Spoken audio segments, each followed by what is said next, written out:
Hello Vidyarthi Mitro. In this lecture, we will discuss about Unit 2 Semiconductor Diode and Transistor. Unit 2 ના બે ભાગ પાડવામાં આવેલા છે. ફર્સ્ટ પાર્ટ શું છે? સેમિકન્ડક્ટર ડાયોડ છે.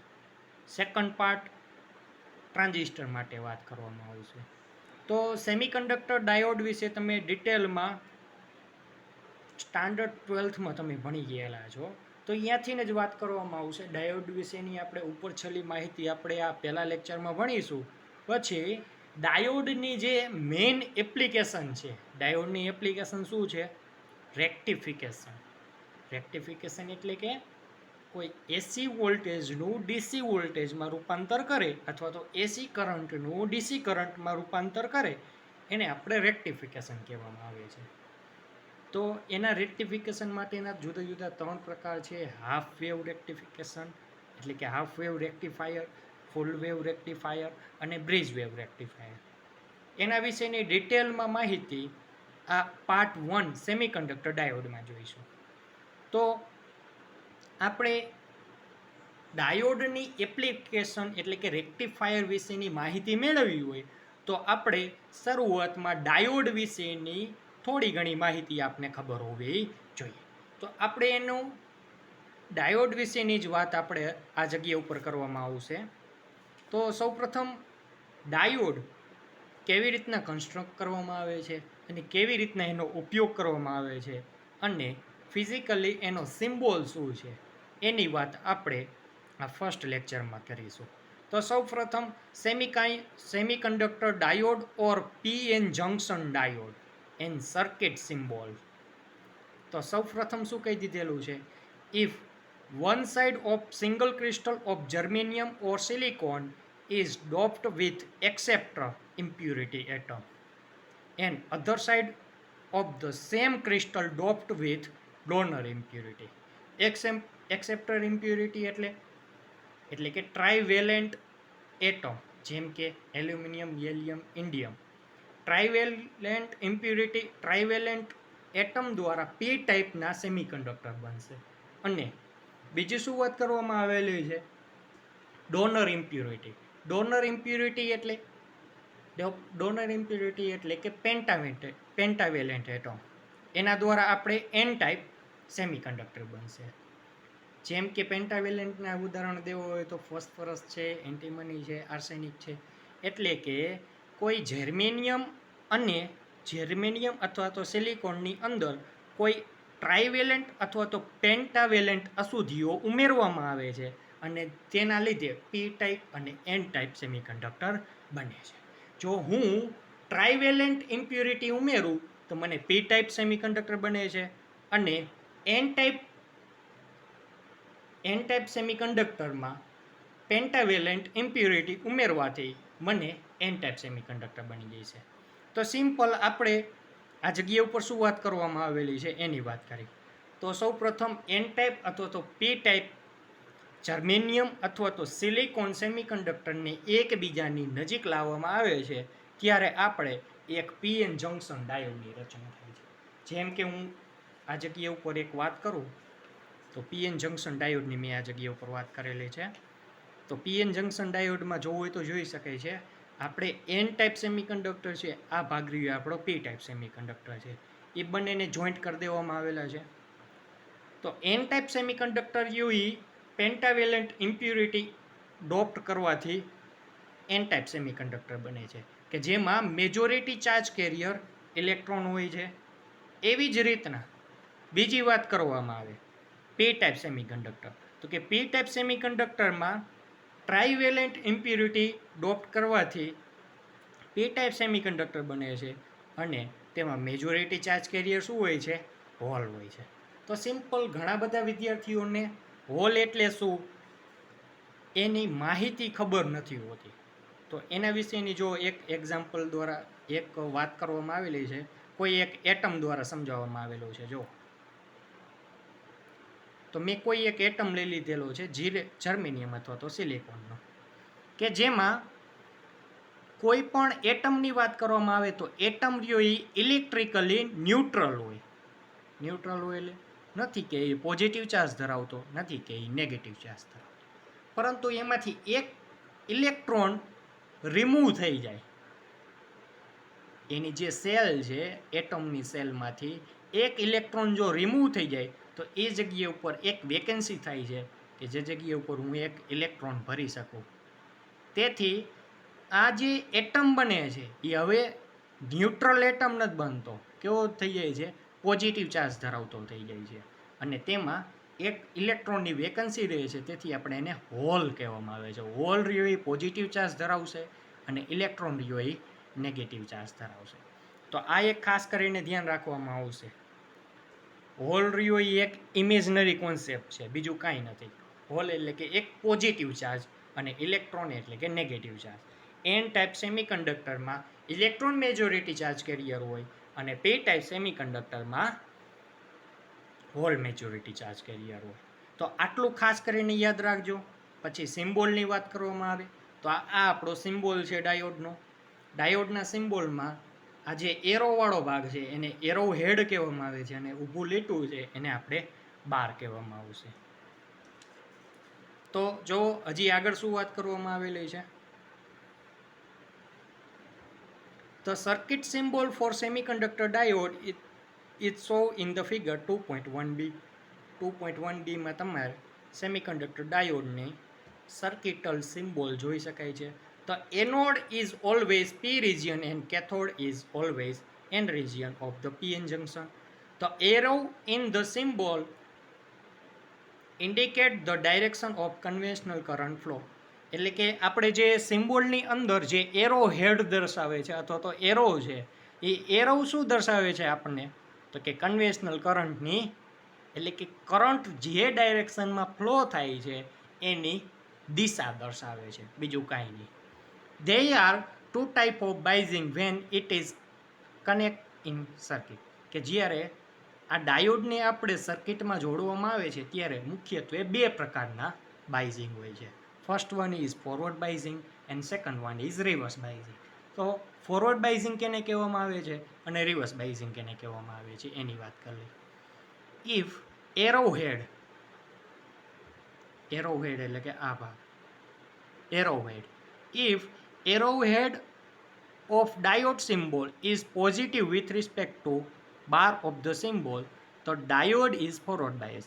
એરોહેડ રહ્યો એ બારની સાપેક્ષે જો પોઝિટિવ હોય તો ડાયોડને આપણે ફોરવર્ડ બાયસમાં છે તેવું કહી શકીએ.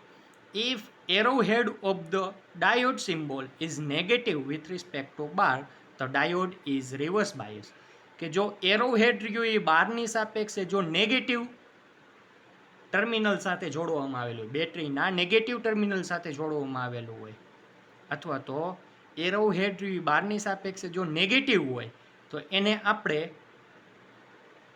જે ડાયોડ છે એ ડાયોડ રિવર્સ બાયસમાં કનેક્ટ કરેલું છે તેવું આપણે કહી શકીએ.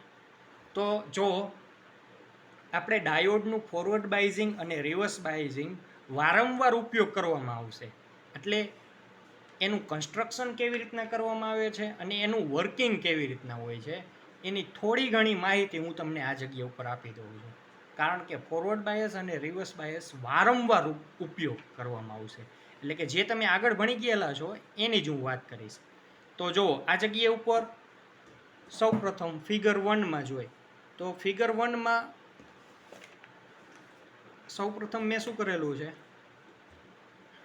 ફિગર 1માં, તો કે જે પીએન જંક્શન ડાયોડ છે એ પીએન જંક્શન ડાયોડના જે પી ટાઈપ સેમિકન્ડક્ટર છે એ બેટરીના પોઝિટિવ ટર્મિનલ સાથે છે અને એન ટાઈપ સેમિકન્ડક્ટર છે એ બેટરીના નેગેટિવ ટર્મિનલ સાથે જોડાયેલું છે. તો આપને ખબર છે પોઝિટિવ જે પી ટાઈપ સેમિકન્ડક્ટર છે જેમાં મેજોરિટી ચાર્જ કેરિયર શું છે, તો કે હોલ છે.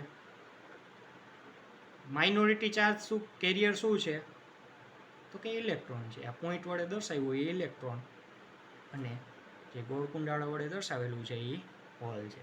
એવી જ રીતના એન ટાઈપ સેમિકન્ડક્ટરમાં તો કે મેજોરિટી ચાર્જ કેરિયર ઇલેક્ટ્રોન છે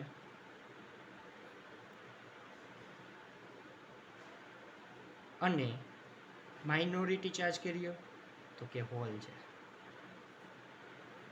તો પી ટાઈપ સેમિકન્ડક્ટરને મેં પોઝિટિવ ટર્મિનલ સાથે અને એન ટાઈપ સેમિકન્ડક્ટરને મેં નેગેટિવ ટર્મિનલ સાથે જોડાયેલું છે. તો આવા પ્રકારના જોડાણને આપણે ડાયોડનું ફોરવર્ડ બાયઝિંગ કહીશું. મેં અહીંયા એફ બી લખ્યું એટલે શું થયું?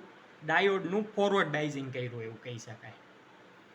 એટલે કે આ પી ટાઈપ સેમિકન્ડક્ટરમાં રહેલા હોલ એ બેટરીના પોઝિટિવ ટર્મિનલથી શું થાય છે? તો કે બેટરીનું પોઝિટિવ ટર્મિનલ એ પોઝિટિવ છે, હોલ પણ પોઝિટિવ છે. એ બંને એકબીજાને શું કરશે?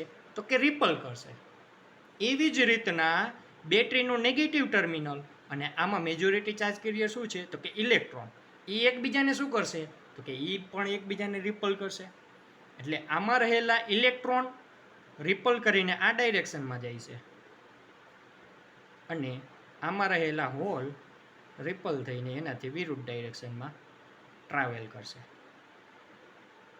તો કે એના લીધે આ જે પીએન જંક્શન ડાયોડ છે એ પીએન જંક્શન ડાયોડ દ્વારા જે કરંટ પ્રોડ્યુસ થાય છે એને ફોરવર્ડ બાયઝિંગ કરંટ કહેવામાં આવેલો છે. બરાબર.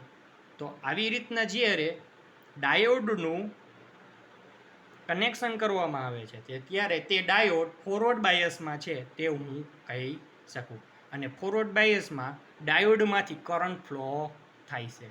જ્યારે પી ટાઈપ સેમિકન્ડક્ટરને બેટરીના નેગેટિવ ટર્મિનલ સાથે અને એન ટાઈપ સેમિકન્ડક્ટરને બેટરીના પોઝિટિવ ટર્મિનલ સાથે જોડાયેલું છે. પી ટાઈપમાં ખબર છે મેજોરિટી ચાર્જ કેરિયર હોલ છે, એન ટાઈપમાં ઇલેક્ટ્રોન છે.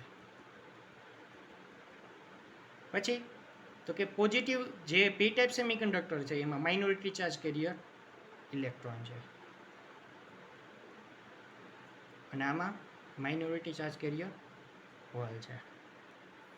તો હવે આ જગ્યા ઉપર શું થાય છે? પી ટાઈપને મેં નેગેટિવ સાથે, એન ટાઈપને મેં પોઝિટિવ સાથે જોડાયેલું છે. હવે આમાં જે હોલ છે એ નેગેટિવ તરફ એટ્રેક્ટ થાય છે અને આ હોલના ફ્લોની ડાયરેક્શન આ તરફ હોય છે. એવી જ રીતના હોલના ફ્લોની ડાયરેક્શન આ તરફ હોય છે. એવી જ રીતના આ તરફ ઇલેક્ટ્રોનના ફ્લોની ડાયરેક્શન કેવી છે? તો કે આ તરફ હોય છે. કેમ? તો કે એને બેટરીના પોઝિટિવ ટર્મિનલ સાથે જોડાયેલો હોવાથી એ બધા જ ઇલેક્ટ્રોનને પોતાની તરફ એટ્રેક્ટ કરશે. આવું થવાના લીધે થાય છે શું? તો કે આ જે જંક્શન છે એ જંક્શન ઉપર એક જાડી લેયર થઈ જાય છે. બરાબર. કે જેમાં જે ઇલેક્ટ્રોન અને હોલ છે એ બંને કોમ્બાઈન થઈને શું થઈ જાય છે? એક ન્યુટ્રલ એટમ થઈ જાય છે. શું બની જાય છે? એક ન્યુટ્રલ એટમ થઈ જાય છે. બરાબર. એવી જ રીતના અહીં ફોરવર્ડ બાયસમાં પણ એક ડિપ્લેશન લેયર રચાય છે, પણ એ ડિપ્લેશન લેયર કેવી છે? બહુ જ નાની હોય છે કે જેમાં ઇલેક્ટ્રોન અને હોલ બંને રિકોમ્બાઈન થઈને એક ન્યુટ્રલ એટમની રચના કરતું હોય છે. પણ આ જગ્યા ઉપર જે ડિપ્લેશન લેયર રચાય છે એ કેવું હોય છે? બહુ જ મોટું હોય છે. ડિપ્લેશન લેયરની વિડ્થ કેવી હોય છે? મોટી હોય છે. અને અહીંયા ડિપ્લેશન લેયરની વિડ્થ કેવી હોય છે? બહુ જ નાની હોય છે. તેથી અહીં ડિપ્લેશન લેયરની વિડ્થ બહુ મોટી હોવાના લીધે આ જગ્યા ઉપરથી કરંટ તો ફ્લો થાય છે પણ ફોરવર્ડ બાયસ કરતાં કેવો થાય છે? બહુ ઓછો થાય છે. આ જગ્યા ઉપર કેવું બાયઝિંગ કરેલું કહેવાય છે? Reverse bias. રિવર્સ બાયસ દરમિયાન જે કરંટ ફ્લો થાય છે એ બહુ ઓછા પ્રમાણમાં થાય છે અને ફોરવર્ડ બાયસમાં કરંટ ફ્લો થાય છે એ બહુ વધુ પ્રમાણમાં છે. કેની સાપેક્ષે? રિવર્સ બાયસની સાપેક્ષે. મેં આ જગ્યા ઉપર ડિટેલમાં માહિતી નથી આપેલી, બહુ જ ઓછી માહિતી, પણ તમને આ ચેપ્ટરમાં કામ કરી શકો એટલી માહિતી તો હું તમને આપી દઈશ આ જગ્યા ઉપર, કારણ કે વધુ આપણે માહિતી મહત્ત્વની નથી. એટલે કે આ જગ્યા ઉપર શું વાત કરવામાં આવેલી છે? આ મેં સિમ્બોલની રીતના જોવું હોય તો એરો હેડને માર્ક એની સાથે જોડાયેલું હોય છે બેટરીના પોઝિટિવ ટર્મિનલ સાથે, અને બારને મેં બેટરીના નેગેટિવ ટર્મિનલ સાથે જોડાયેલું હોય છે. ત્યારે એ કેવું બાયઝિંગ હોય છે? તો કે ફોરવર્ડ બાયઝિંગ હોય છે. ત્યારે કરંટ ફ્લો થાય છે. બરાબર. એવી જ રીતના જે એરો હેડ છે, એરો હેડ ને બેટરીના નેગેટિવ ટર્મિનલ સાથે અને બારને બેટરીના પોઝિટિવ ટર્મિનલ સાથે જોડવામાં આવે ત્યારે કેવું બાયઝિંગ થાય છે? તો કે રિવર્સ બાયઝિંગ થાય છે.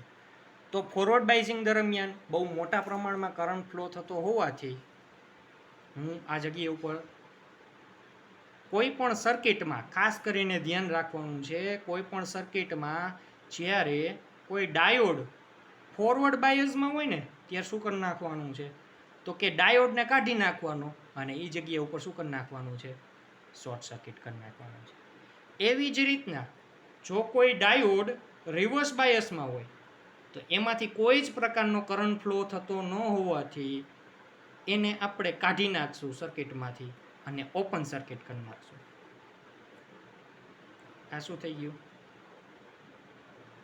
શોર્ટ સર્કિટ થઈ ગયું. અને આ જગ્યા ઉપર શું થઈ જાય છે, ઓપન સર્કિટ થઈ જાય છે.